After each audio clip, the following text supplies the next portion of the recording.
slam you, he didn't bump you, he didn't nudge you, he rubbed you. And rubbing's son is racing. And welcome everybody to Locked On iRacing Interviews Podcast. I am Peter Wilkinson, and I'm joined today, as always, by Braden Martin, who's here for special comments. How you going, mate? Not too bad. 16 episodes down. Who would have thought? Who would have thought, indeed? And for that lovely 16th episode, we have the amazing Brett Wheeler. How you going, mate? Yeah, not too bad, mate. Yourself? Oh, I'm exhausted and exhausted, and that's about the only answer you're going to get from me right now. But welcome to the podcast, mate. Let's start with the same question we ask everyone. Who is Brett Wheeler? No one special, actually. Okay, that's the end of the podcast. Thank you, everyone. No. No, like I'm just like everybody else. I love to iRace, and it's sort of the getaway because not being able to race because I'm in a wheelchair. So I use iRacing as a getaway to do racing and just have fun and broadcasting and commentating and stuff like that. So yeah, other than that, it's not too much to. There's not too much else to talk about. Well, let's go quickly. Let's plug the place that you're broadcasting. We do mention it most episodes, although I do forget. Ultimate Dirt TV is where I came across you because we are sponsoring your channel and bringing your beautiful voice to many, many thousands of people every week. Tell us a bit about Ultimate Dirt TV. When when Dirt came to iRacing, I should say, I think it was in I don't want to say 2016 or 2017. I was doing a lot of R Factor broadcast, and then I sort of got with a couple of guys that were doing some Dirt Track 2 racing where, they were only 10 cars in the server, but, they were putting on good shows, and they asked me to do a couple of like recordings for them. And then they said, you should do it on iRacing and stuff like that. And I was just sort of, for about 6 or 7 months, I was just floating around, just solo, working with other broadcast companies, not worrying about starting up my own one. And then I guess sort of, late 2017, I figured, well, I might as well bite the bullet. And I think it was about October 2017 where I started up one. I actually had a sponsor that was going to sponsor, the first couple of seasons, and we named it. It was originally, I think it was VR. No, it was going to be Team Friday TV, and he sort of pulled the plug on it. And we spent 2 months, trying to build it up and stuff like that. And I think we were in the first couple of months to like 3,000 likes and stuff like that. So we really built it up. And then when he pulled the plug, I tried to contact Facebook to change the name, and they wouldn't allow me to change the name. So I actually had to basically restart and regrow everything from scratch in. I think it was December 2017. So, we're coming up to 4 years, and the first couple of years were they were all right. They were decent, and then basically when COVID hit and our iRacing took off, I mean, so did we. But I can go through some numbers on what I shouldn't say but I should say Ultimate Dirt TV produced in 2020 and also 2021, because the last probably year and a half, out of the 17,000 followers, we've probably gained close to 11 or 12,000 of those. Yeah, COVID has been something a little bit special for iRacing, hasn't it? Have you seen many of them convert into people who are still going now? Like, I know there's been a little bit of a drop-off in a few areas, but I guess we're still going through COVID here in Australia as well. But has it converted into long-term people now? Yes and no. You see a lot of iRacers a lot of real racers that come over to iRacing, and to be honest, they don't do as well as what they do in the real world. It's having that adjustment. People might only get on once or twice a week compared to these 13, 14, 15, 16, 17-year-old kids that can spend 6, 7, 8 hours a day just racing, whether it's hosted officials and stuff like that. But then there's there's real life drivers that can come on. I'll give an example. Caden Brown, he's good in the midget, he's good at everything, and then he comes on iRacing and he's the same thing. So they can work. It's just it's flip of a coin, really. I've seen some real world drivers that I won't say flops, but they need a bit of help online. No, I've definitely seen both of those versions, especially watching the V8 All Stars E-Series. There's a few of them that took to it, and there's a few of them that definitely didn't know what they were doing.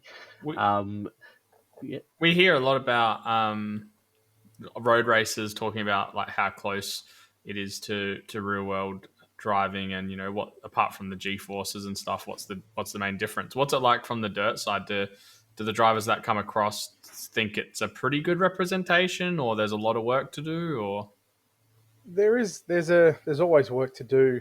Um, I've driven a number of classes before I sort of had to give it up. Sprint cars, I think I'd done that for a couple of years. Um, so I never really set the cars up. That was always my old man's job. He had the second job where I got to drive the car. I had the fun job. I just turned up and washed it and raced it, and he did everything else. So he even paid the bills. But I hear a lot of people say that you've got to set the car up backwards, opposite to what you would in real life, and then it just seems to work. But yeah, I've seen some people do some funky stuff when it comes to setup, and it works, and it's just you've got to scratch your head. But probably the biggest thing would be tire wear. That hasn't been implemented on the dirt side. I think once that does come in, if it comes in, I think that will change the whole dynamic of the. I won't call it a game because people say it's they call it a simulation. So yeah, we don't want any pitchforks around here. yeah, well, no, look, if they get the tire wear in, it's certainly going to change the sim.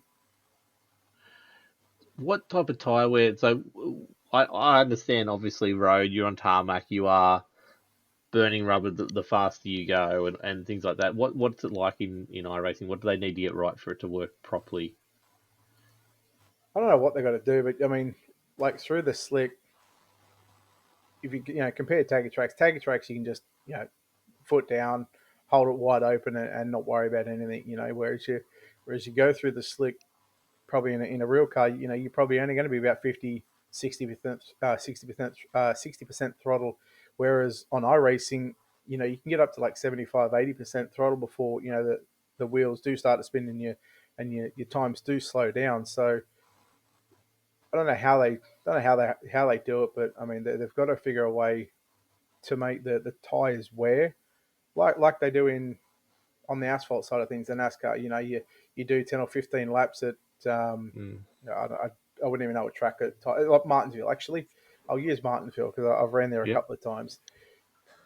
Your tires go off, and then your car wants to spin out if you're doing the same thing lap after lap. If they somehow brought that over to dirt, again, how they do it with whatever they do behind the scenes, the engineering stuff, they bring that to dirt. I think that changes the game when the track gets slick as well. Okay. So back to Ultimate Dirt TV. If people, where do they find you for starters, and when do they expect to find you?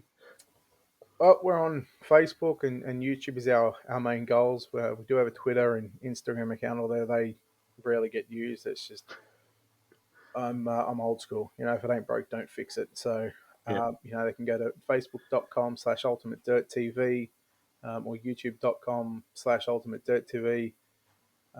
Generally live anywhere between 5 and up to 15 times a week. That's Sunday to Monday or Monday to Sunday. Where we got most of the time is during the day here in Australia. Can start anywhere from 8 o'clock in the morning as late as 3 o'clock in the afternoon, and then on Sunday nights we have a double header. We cover an Australian league, and we probably one of only probably 3 or 4 dirt leagues left here in Australia at the present. So we do a double header on Sunday night. So we sort of cover all times during the day and during the week as well.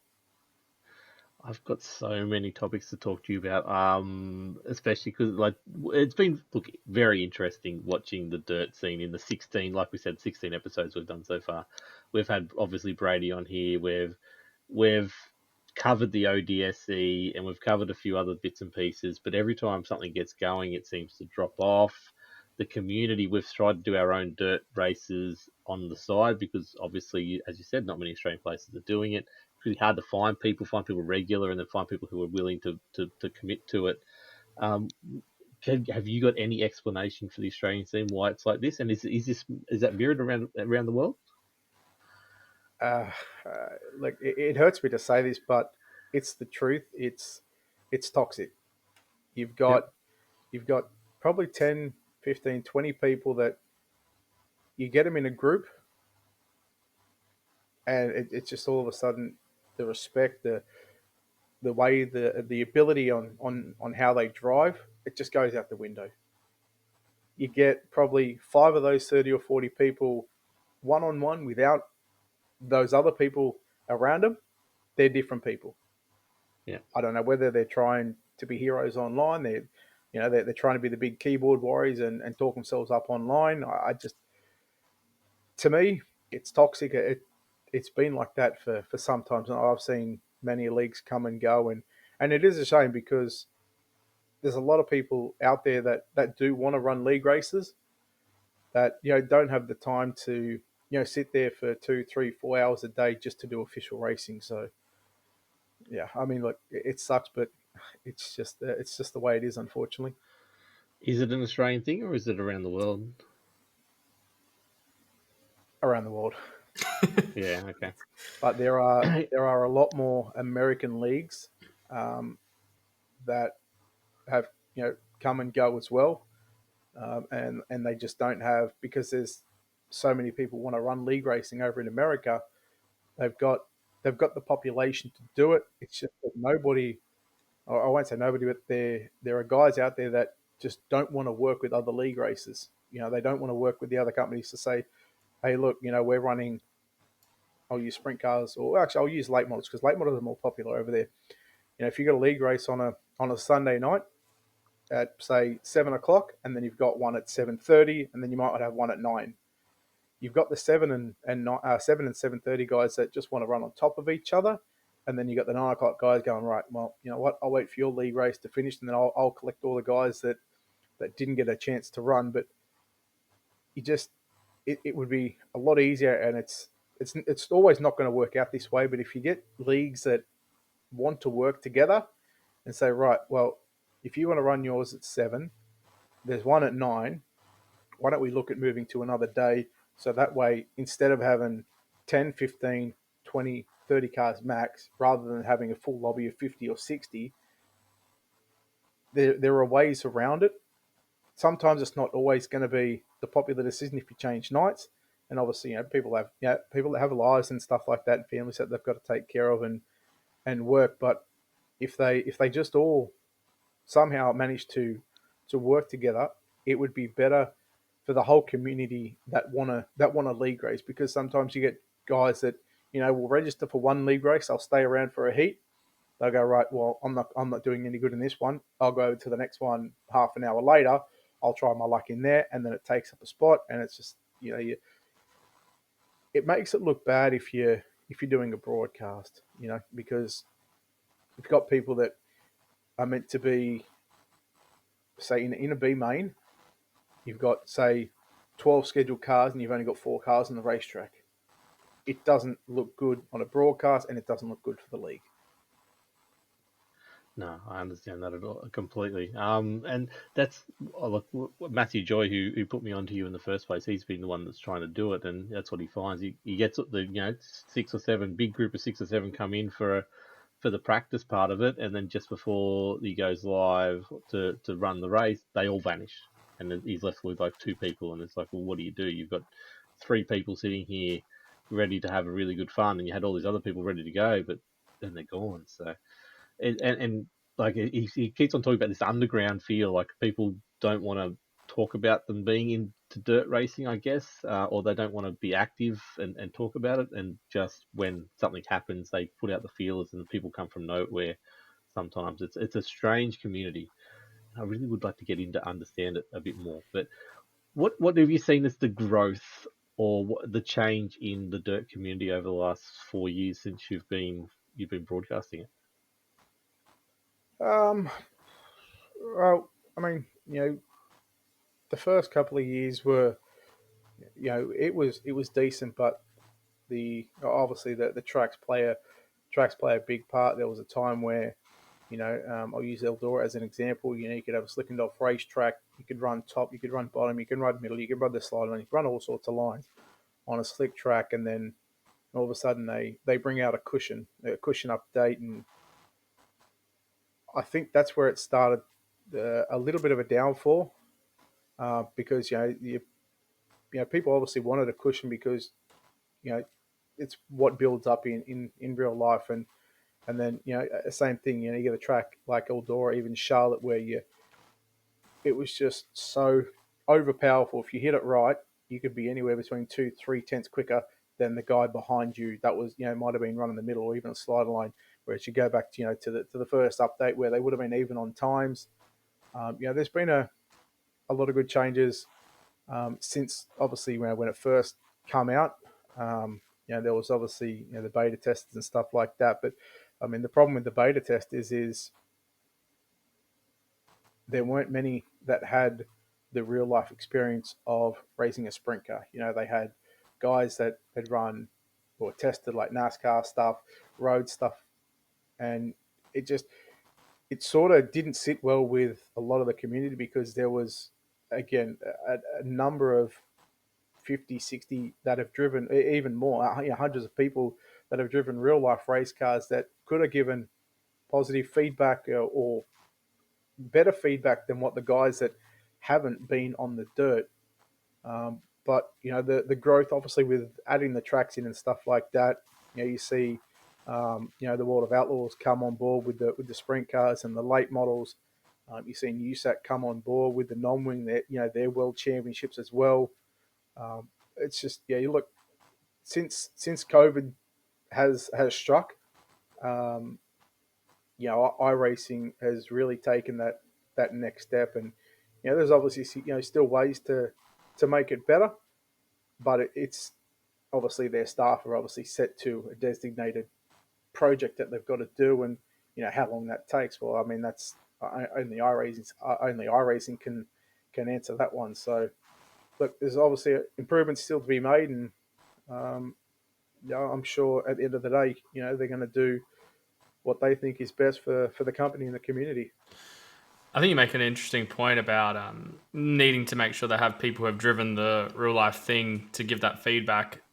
Even more so for the dirt stuff. Like obviously with asphalt stuff, you'd want people who have driven race cars to give you feedback, but everyone's driven a car on tarmac, so not at a high level, not racing, but they'd probably have some understanding of what it's like to drive a car. And chances are people who are into racing have probably pushed the limits in their own car on asphalt. I don't think that would be obviously the case for dirt stuff. Like people don't drive their cars on dirt. So, and it's a completely different thing. So it would be even more important to have the feedback from real world drivers, I would think, in that case. Absolutely, and like I can touch on, I'll touch on sprint cars for example. They don't have a starter motor; they're direct drive. From the back of the motor straight into a diff into the rear wheels, and it's not like you can just go outside and start the car up. You've got to be push started.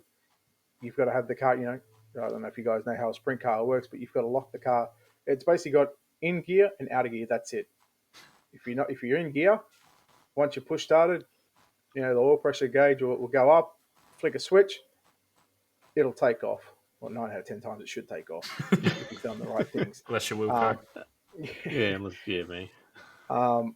And drivers that have that real world experience, and again I'll come back to to Caden Brown. He's obviously got midget, speed car or midget experience, depending on what you want to call it. I mean they're both the same anyway, but they're the same thing. They can't just be started up in your garage. They've got to be push started as well. So um, it was it's very crucial that to me they should have had drivers that had real world experience. But then again, you've got the same. You've got a case to argue that, well, if you give those guys an opportunity to test, how much are they going to test? Because their real world commitments can take over. When they're racing over in the States and obviously traveling and stuff like that. So it's sort of a catch-22. Yeah, you want the really busy people doing it, but the real busy people who are really good at it are really busy. So it's pretty impossible to get it all sorted out. So let's Okay. One more question on dirt, I guess. Where do you see it going in the future? Like, what's iRacing need to do? You talked about tires before, but what else do they need to do for the dirt oval racing? Well, to me, tires would be probably number one, but I guess having a different variety of tracks. Ideally, you'd love to see, one or two Australian tracks, maybe even a New Zealand racetrack like, Western Spring Speedway. But obviously, with always, the pandemic and stuff like that, but what it would cost for iRacing to bring their equipment over to scan the tracks and scan what's around the racetrack so they can get it, perfectly laser scanned into the sim. What that costs, I've got no idea, but I'm assuming it'd be, quite a fair bit of money to whereas, they can go, for a quarter or half the cost to a different track in the states and do one and bring another one in. Like there's talks of I think I-55 and Belleville. I think there's a couple of other racetracks that have been mentioned as well. So the variety of tracks to me, because you don't want to be, and this is what happened in the first couple of years. When we only had those probably 5 or 6 racetracks, it it got stale. Because you're racing the same tracks week in, day out, and then people get bored of that sort of stuff and they go, oh, well, I'll go play something else. Yeah. We've, I was going to say, we've heard Go. some rumors of some tracks being scanned down under soon in the future. So hopefully they latch onto a couple of dirt ones while they're down here. Yeah, well, I mean, I hope those rumors are true because, like I said, there's probably 3 or 4 tracks here in Australia that I wouldn't mind seeing in iRacing. Obviously Perth Motorplex. That's like that's a pretty iconic venue over in Perth. Premier Speedway. I would have said Valvoline Raceway, but I mean, you take a photo of that now, you're going to get a bunch of train tracks and stuff like that. Who knows? I mean, Eastern Creek Speedway, when that decides to get built and up and running, and then you could probably go, I'd probably go Archerfield in Queensland, just to have sort of one track from the major cities here in Australia. Yeah, the Archerfield is one that we've talked about before. Like I said, just more Australian content, more content in general would obviously help it out. I always get the urge to drive dirt, but I just never get around to it. Busy schedules and all. Now, there's a question that I know someone wants to ask you. Current state of midgets, what do you think, and how can they be improved? Not a car that I drive a Oh, lot. Um, to me, I think they've got sort of the big block tire model on there, which is sort of good. One thing I have noticed in league racing, if you've got a lowish car counting, if you've got around 20 or 25 cars, and I'll use an example of what I did, what I broadcasted just last week was, you had I think 18 or 22 midgets around Limaland pre the update. It would have widened up, and you would have had a top and a bottom line racing. I think with the update, with how much you're actually off the throttle now, it doesn't wear the track in as much. And I seen a lot of one lane racing after probably, I think it was what, three heats, a consolation, and then I think it was a 60 lap main event, and it didn't even get off the bottom, and the middle came in wow. sort of in those last sort of 5 or 10 laps. I think if they can sort of just pull it back to not where it was prior to the update, if they sort of go sort of in between what they've got now and what they had, that might sort of open it up a little bit more and make the tracks wider when as the night goes on. Yeah, the tire model I think was the catalyst for it, but hopefully they're working on something in the background. But let's move on past Ultimate Dirt TV, away from Dirt Track itself, broadcasting. You've been doing that now, as you said, for 4 years. How did you first get into it? We mentioned before that you got a friend or someone who decided to back you to do it, but what was that thought like to get into broadcasting in the first place? Broadcast actually goes back probably 10 or 11 years ago now. And it came about when we were racing R Factor, and a guy that I was racing with, Tyler Burnett. He sort of come to me one day, and we were just talking. We were mates before this happened, and he asked me, he goes, "Do you know anyone that wants to do any commentating for R Factor?" And at home, like playing World of Outlaws 2002 on the PS2, or even on the computer, rugby league, just mucking around at home. I'd just sit there and I'd commentate what I was doing. So I was always like felt like talking to myself, but calling what I was seeing on the thing. And I thought, this might be a good opportunity. And we ended up we covered a New Zealand midget series on R Factor in, I think it was late 2010, early 2011, and that sort of took off. We sort of gelled together. We worked well together. And then he goes, right. He goes, well, let's make a broadcasting company, and let's broadcast races on R Factor. And we did that for till iRacing came along, and he ended up making a broadcast company that was called Dirt Sim TV. There was me, Tyler Burnett, and there was a producer, Keith Fitzgerald. And like I said, we've done that for probably 5 or 6 years. And there is if you go on YouTube and type in R Factor World Finals promo, probably our first big event, which really took us off, was a dream, World 100 late model race at Eldora. And likes of Caleb McLaughlin, who races in the real world, Ricky Thornton, he's doing wonderful things over there. That come down to, after 100 laps, it come down to basically a side-by-side finish at the line. And I'll give you a headset warning. If you do watch that video, when you get past the sprint car clip, I would advise you to turn the volume down.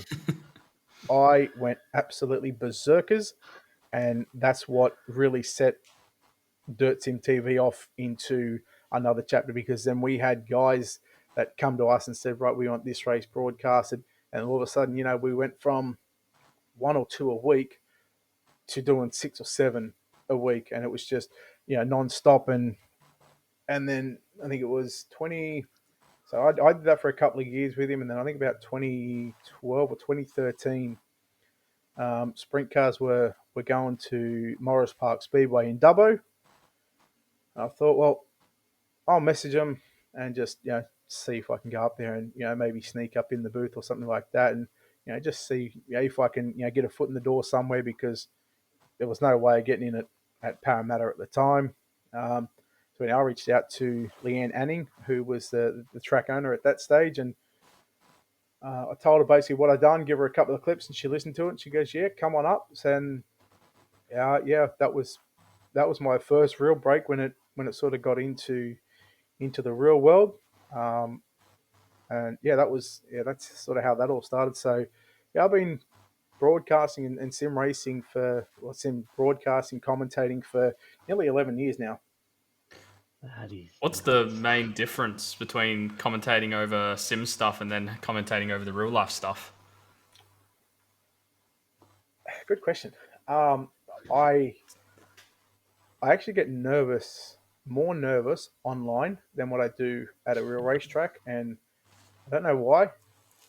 When I'm sitting at home, I technically don't have anybody watching me, but when I go to a real track, I mean, when it comes to commentating, to me, there's no real difference. I'm there to do a job, and give 110%, regardless of whether I think the racing is good or not, whether it's online or at a real racetrack. I go there to do a job and to try and entertain people and call the race to the best of my ability. But I don't find any difference to really. I actually like going to the racetrack because you can almost get hit by clay. That is definitely a bonus. You might need someone just to throw clay at you every now and then in the sim, just while you're broadcasting. That'll help out. So What has changed over 11 odd years in broadcasting? I guess both in both. We'll start with the sim. What's changed over all that time? Production. There was back then. There wasn't. How did you produce back then? I'm just trying to bracket in my brain. What were you using? Well, we were still using. We were actually, we were still using OBS, Yep. but there was no overlays. There was no timing. It was just a case of our producer at the time, Keith Fitzgerald. He was, we'd all go in the server as a spectator, and the good thing about R Factor was you didn't have a limit on how many people could go into the server. You could have 80 cars in the server, and then you could set drivers to a particular heat and set the grid. And all you have to do was just, I think it was like /set grid heat one or something like that.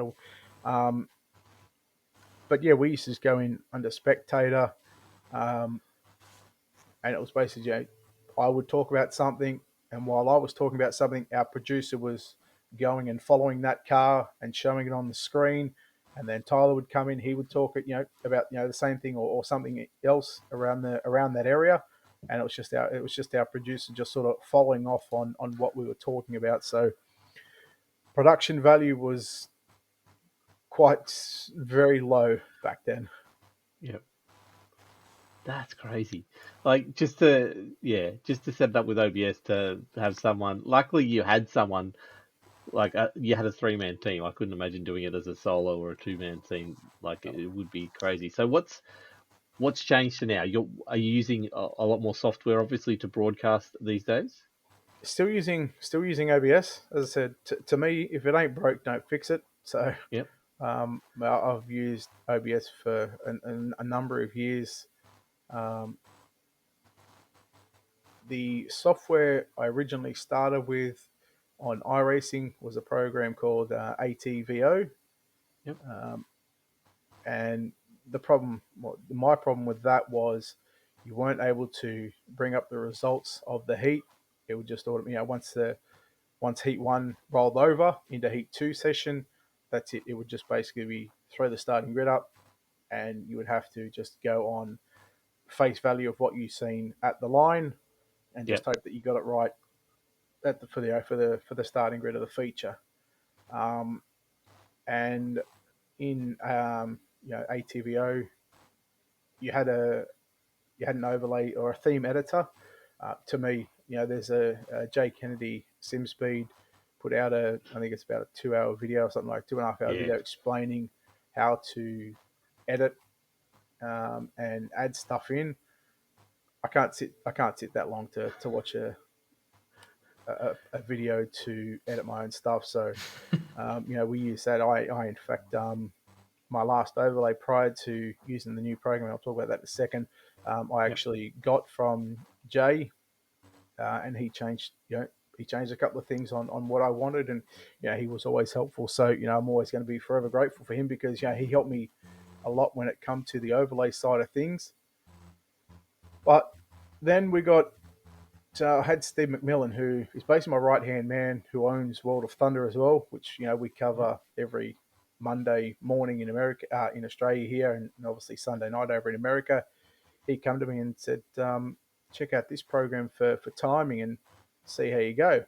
So anyhow, we ended up looking at it, and we spent probably an hour and just debating on whether to use it or not. And I said, "Oh well, screw it, let's go with it," not knowing how to edit stuff or anything like that. And we sort of jumped into it. And the day that we got it, I think I spent 6 or 7 hours um, learning on how to edit stuff in the program. And thankfully the Discord helped quite a bit, because if I wanted to find something, I could go through the timings Discord, where they had people set up and dedicated to help you. I mean, I was asking stupid questions. They said, right, just go here. You can look here on the website, and that program is SDK timing, and that's what we're Mm-hmm. using Yep. now. Which is absolutely phenomenal. I can't fault it one bit. Yep. And like even last week, when I had some new overlays, handed to me, or I found some new overlays. I spent 6 or 7 hours again just tinkering with it, and it's the little things that I do. Whether I spend 2, 3, 4, 5, 6, 7 hours, I'll happily work on them on the overlay, because it gives me something to learn about when it comes to the overlay side of things, where you've got other broadcasters out there that use SDK, but they've got the same color on the timing screen, on the it's the gray. It's they need a bit of help out. I mean, I'm always happy to help people, because there's been times where I've needed help, and one way or another someone has stepped up and helped out. So it's it's a matter of learning on what you can and what you can't do. And the good thing about the SDK is that you can be in a replay, so you don't have to jump from server to server, which is what I was doing at the start when I first learned, and even a month ago, I was still jumping from server to server, editing the program and just fixing it up. Whereas I think 2 weeks ago, I found out I could be in a replay, and I could do the exact same thing as what I was jumping in and out of servers. And I mean, it's saved me a whole lot of time. But Yeah. yeah, look, it's a good program. So I mean, if any broadcasters are using ATVO and they want to use something else, I do suggest SDK timing. I mentioned I was at Reese Gardner a couple of weeks ago, I think it was, and I looked at ATVO because we're doing some stuff in the background here, and we did my head in just looking at it. Came across the same J video, and I'm like, yeah, I don't have 2 hours for that either. I'd used SDK in the past for some streaming stuff, and then I sort of moved away from it. But it's definitely, it was the beauty of it. It was easy, and there was support for it, which is the positive side of that. So, let's move away from broadcasting, I guess. Let's move on to yourself. You mentioned before you did some real life racing. So explain to us what you've done. When we first got into it, me and the old man, it was not long after the Outlaws came to Parramatta, and the leader cars, or now the Lightning Sprints, were on. I said to the old mouse, you should buy me one of them. We'll go racing. And he'd raced fender benders for 20 odd years. And I said, you should buy me one of those. And him being him, he goes, and just thinking I wouldn't do it, he goes, you find one and I'll buy it for you. Little did he know that the internet does wonderful, wonderful things. And I ended up I found a leader car. We got it off Stephen Allen, and we ended up buying that one. And he still questions me and still kicks himself to this day. He goes, I don't know how you did it. He goes, you conned me into buying a leader car, you smart ass. And I keep laughing at it every day, because I just thought, well, you told me if I find one, he'd buy it for me. And then we sort of put that to the side, and then we ended up buying a street stocker, which wasn't the fast one. Actually, at the time when we bought it, it had a seized motor, so we had to unseize the motor.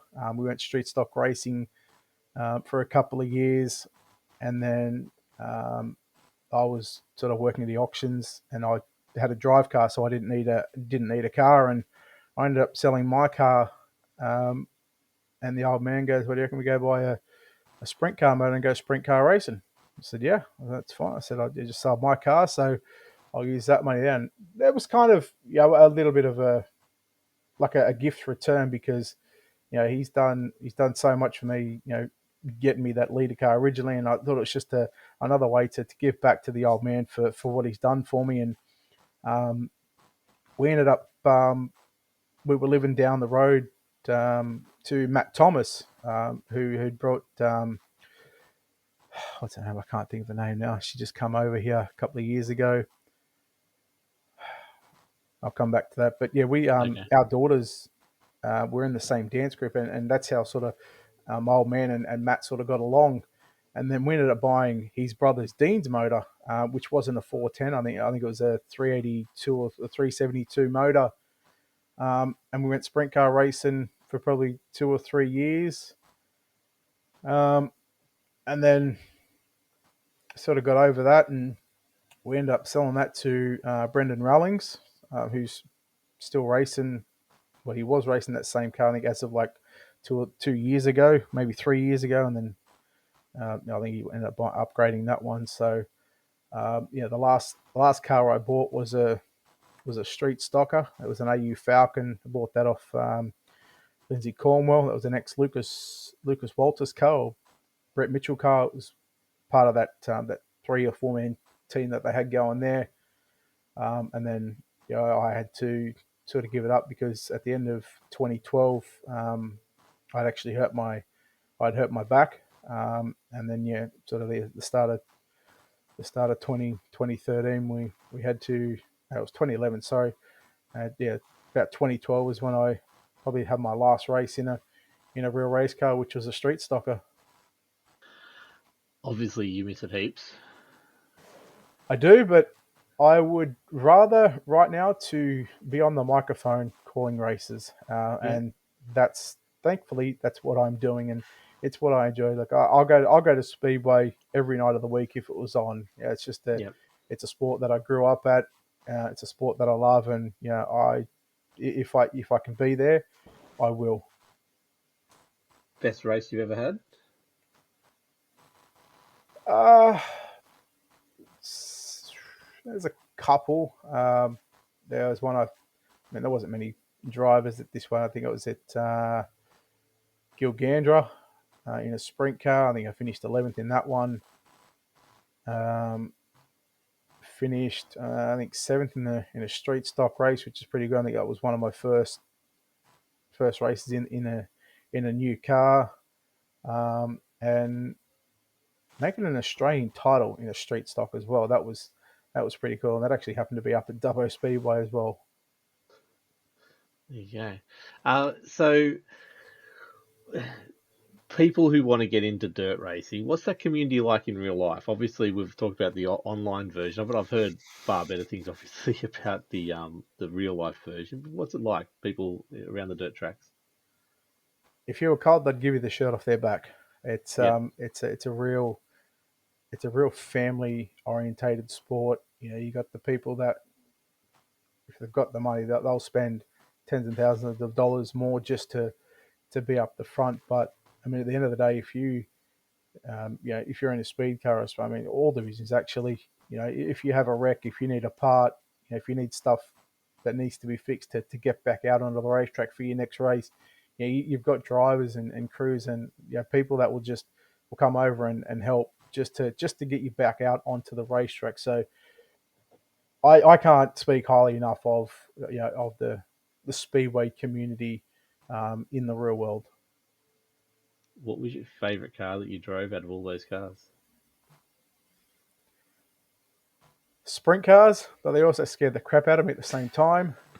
But I thoroughly enjoyed racing the lightning sprints. Yeah. Now, Braden, unless you've got any other questions about the real life racing, I know you want to ask him all about his iRacing and his rig and all that kind of rigmarole. So I'll let you take over for a moment. Yeah, well, I was actually just peeking. You guys can't see it, but we've got our webcams going. I can see what looks like the back of your rig sitting in the background. So, how's that changed over time?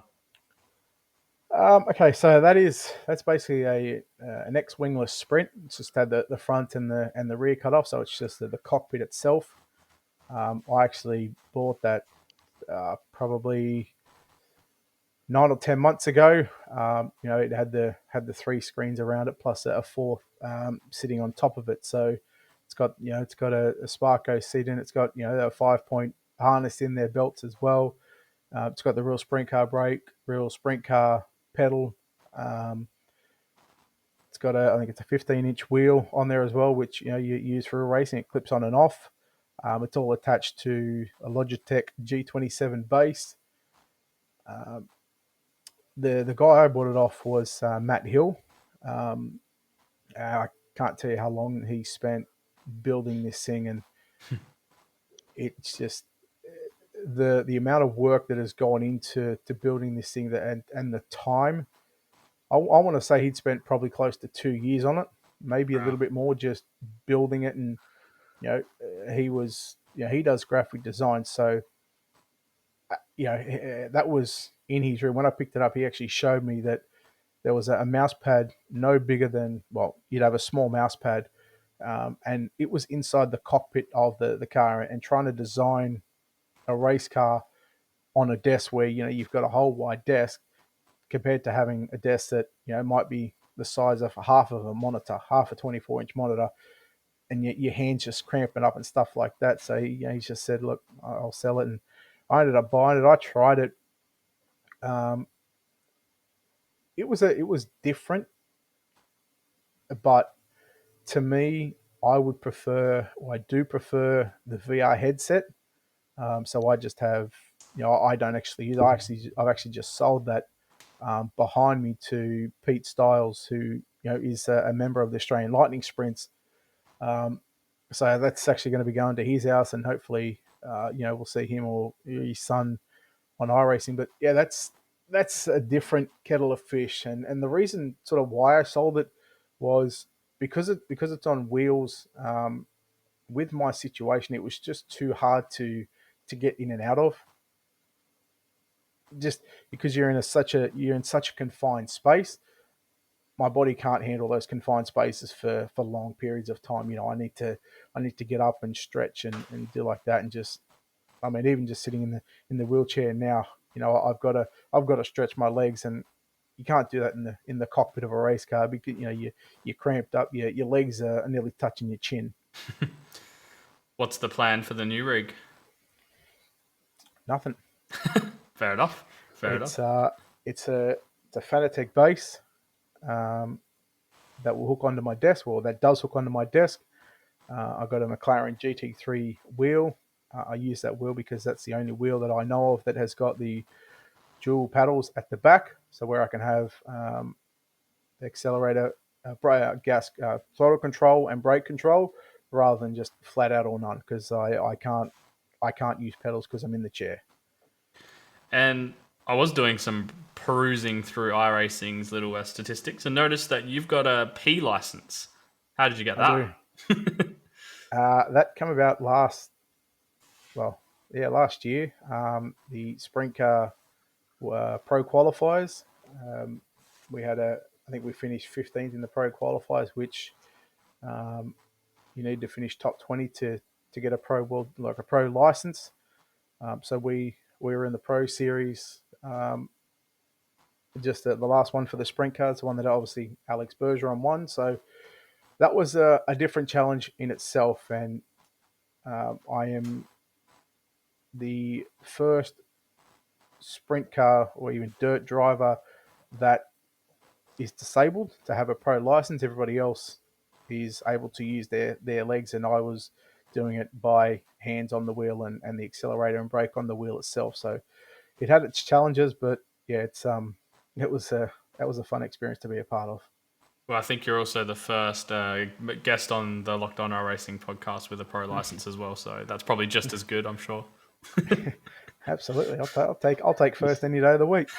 You snuck it in just before Alex Burgeon, who is on the podcast. We're interviewing him tomorrow, so perfect timing.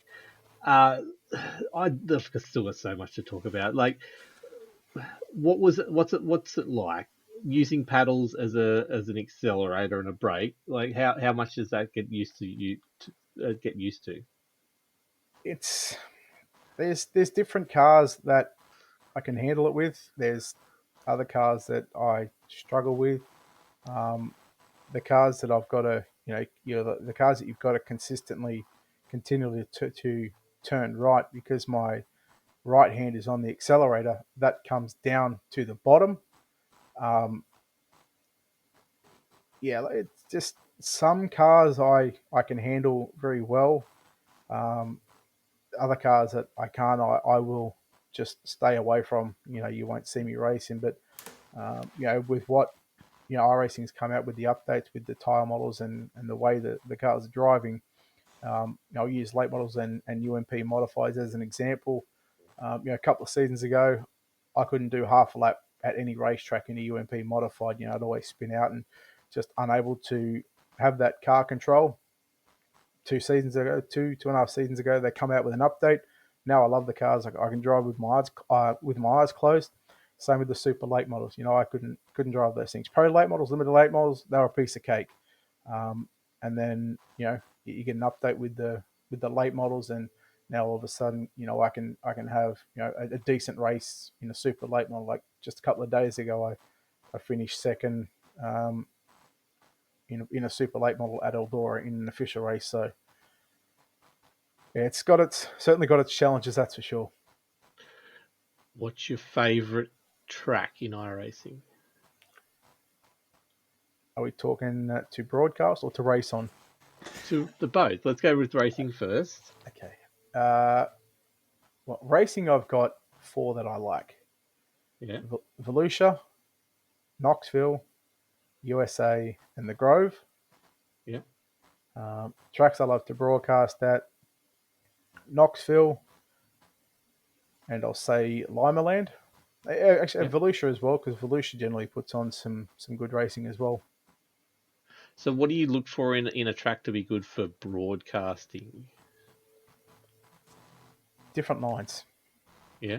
Um, Uh, I mean, I generally know what the track's going to do.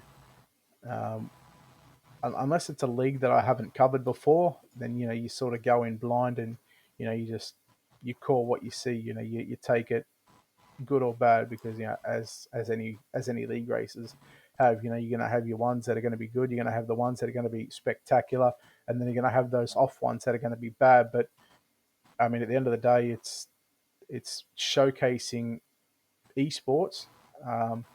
And you've just got to make the best of what could be a not so good race. But those races where they're good and they're excellent, spectacular ones, they far outweigh the bad ones for sure.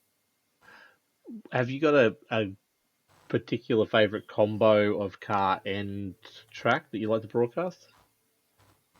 Sprint cars at Knoxville, doesn't matter if it's 360s or 410s. I think that, and at Volusia, um, and super late models, I think would be maybe Charlotte.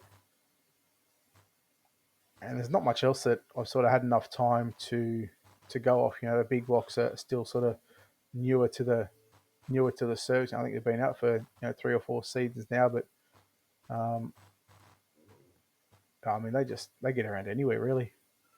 Yeah. So what is there a track that you want to see in there? We've gone through some Australian ones before, but is there any particular ones that they're really missing in the iRacing and cars? Um, no, no. I mean, I'm happy with what they've got now. Um, Obviously, more tracks would be good, but I mean, there's only. I mean, that comes back to iRacing. Scanning the track and whatnot.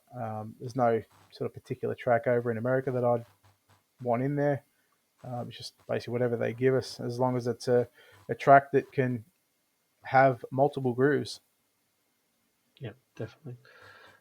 Now, we have had you for almost an hour now, which is, I know it's obviously, I can see you moving around and wanting to stretch out, so we won't hold you for too much longer.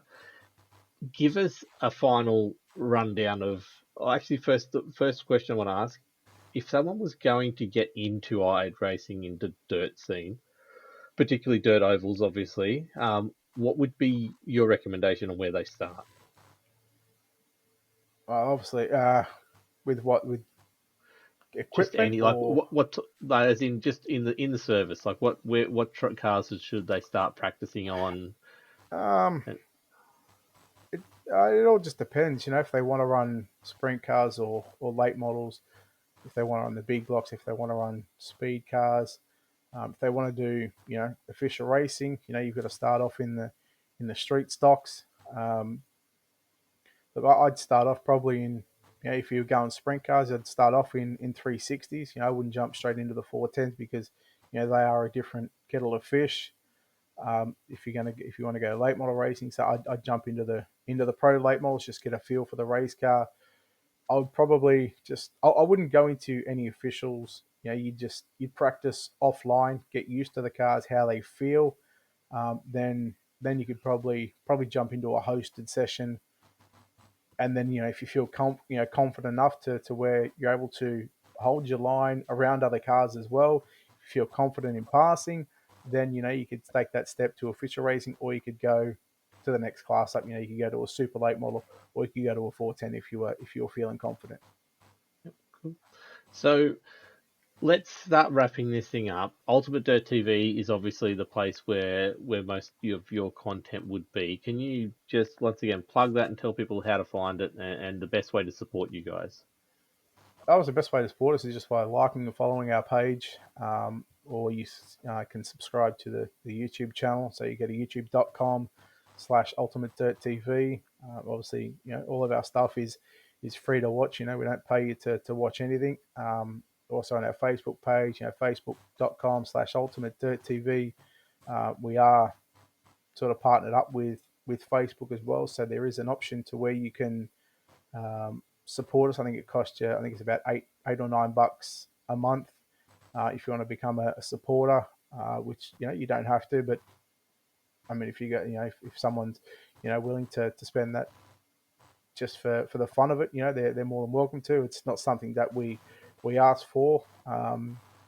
Just mainly just like and following the page, and whenever we're live, whether it's myself or Stephen McMillan who's producing, just come in and chat, just say g'day and whatnot, and share the broadcast out. That's sort of all we worry about. All the numbers at the end of the day, our numbers have been pretty good. Like I'll use 2020 as an example.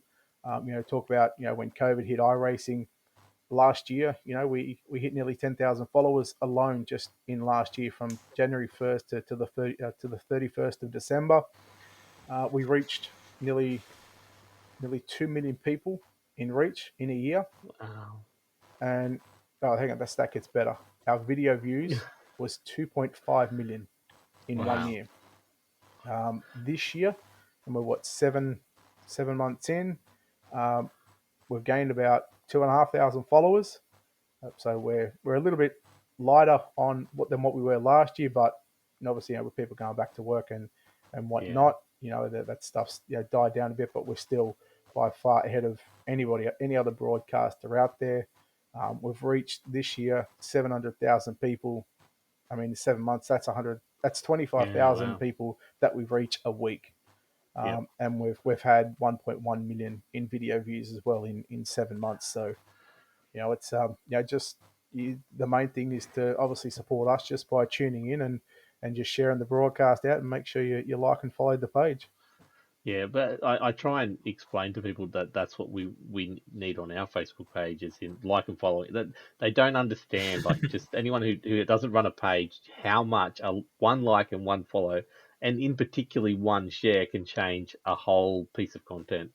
Like I've showed Braden where we've had no shares for videos, and we do broadcast, we do streams, and you get a couple hundred follows, a couple hundred reaches, but then you have 2 or 3 people share a stream.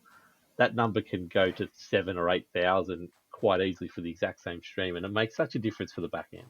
Absolutely, it does. Obviously, it gets your morale up because you're like, "Ooh, how cool was this?" But it does, literally, the numbers do make a big difference when you're going to people, when all this other stuff. It makes a huge difference. So a like, a share, and a follow is huge. So go do that, people. Definitely go help them out. Where can people find you personally if they want to sort of chat with you? Are you on any of the other medias? Yeah, well, like I said, I run all the pages, so all my stuff is run under the Ultimate Dirt TV banner. That's Instagram, that's Twitter, um, Facebook, YouTube. People want to search my name by Brett Wheeler on Facebook and have me as a friend. They're more than welcome to. I generally accept most people on there. If you've done wrong by me in the past and you want to try and friend me, well, that's not going to happen. I'm not that way. But look, I'm always happy to chat to anybody. Like I said, I've got all the time in the world, as long as I'm not broadcasting, which is quite a lot during the day. But I mean, just they can follow me on the Ultimate Dirt TV stuff. So I've got all the access to that anyway. So Okay, no problems. Braden, quickly shout out where you can be found. Yeah, so as always, you can come give me a follow over on Twitch at the 1D Wade. Probably a few little extra streams, well, depending on when this goes out over the next few days, because I'm on holidays, which is nice. And if you want to hear me whinging or complaining about something on Twitter, you can give me a follow at Braden Talks. Excellent. You can find all our stuff at Locked On Lads on Facebook and Twitch and Twitter. We've got a new Instagram account. Go follow that, please, everyone. Locked On Lads as well over there. Locked On Lads YouTube is Locked On Lads YT. Twitch.tv/Locked On Lads for Twitch. And I think that's all I'm forgetting. Definitely go check out CD Cinematography, Clayton Davies' photography group. Go check that one out. He's sponsoring us at the moment, really, really helping us out. And lockedonlads.com/Discord, which Brett is now in. I apologize for that. You are going to be bombarded with notifications. There's lots of crazy stuff going on there at the moment, and I'm sharing a lot of that craziness on Facebook at the moment. So keep an eye out for some of the photos and stuff that's coming out on that. But thank you so much for your time, Brett. I know we kept you a little bit longer than we should, but it was absolutely fascinating. We will talk to you again soon, I'm sure of it. But thank you again for being a great guest. No worries, boys. Thanks for having me on. It's appreciated. And let us know when this goes up and we'll get that sheet out for you again. We will. Thank you very much. And we'll catch you all later. Have a good one. Drive safe, drive fast.